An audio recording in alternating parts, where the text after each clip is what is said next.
right. So thank you for joining us today.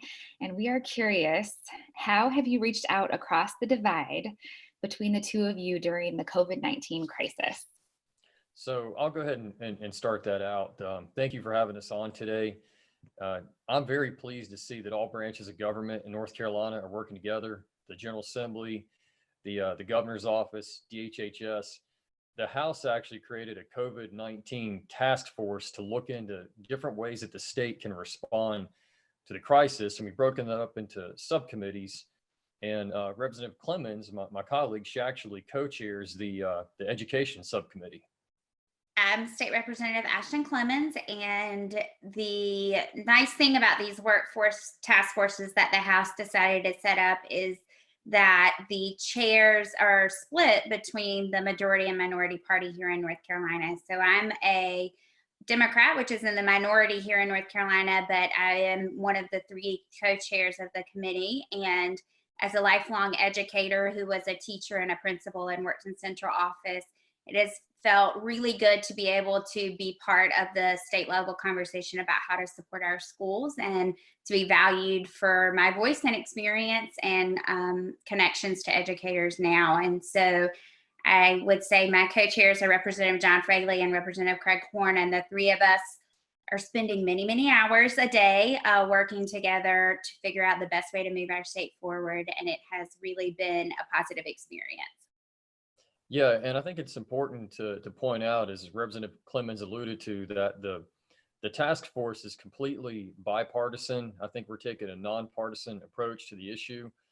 Typically, members of the minority don't chair or co-chair committees, but in this case, they are.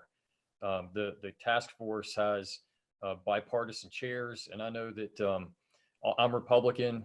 Representative Clemmons is a Democrat, but we're both working together diligently, and we actually represent the same part of the state. We're both from Guilford County, which is in the central part of the state, but obviously the COVID-19 is affecting the entire state. So we're just doing the best we can to keep up with everything, keep track of developments coming out of the nation's capital, CDC, as well as the governor's office. And I'm very pleased because I'm not seeing a whole lot of politics at play. I think the vast majority of those who are in elected office and who serve on this committee, I think virtually every member of this committee is trying to do the right thing.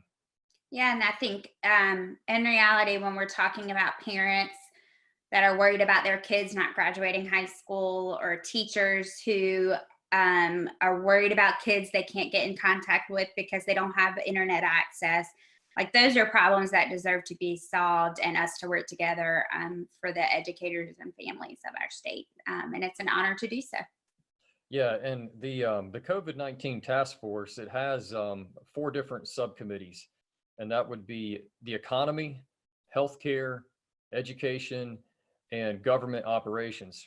Representative Clemmons and I are both on the education subcommittee because the COVID-19 is affecting citizens in many different ways, but education is one area where it's very much effective. I mean, schools are closed, students at home, kids at home, parents are trying to figure out what they're going to do for daycare. What about online learning? What about school lunches? There's a lot of way that families are impacted, and this is a time where politics really doesn't matter. What matters is responding and trying to get things done.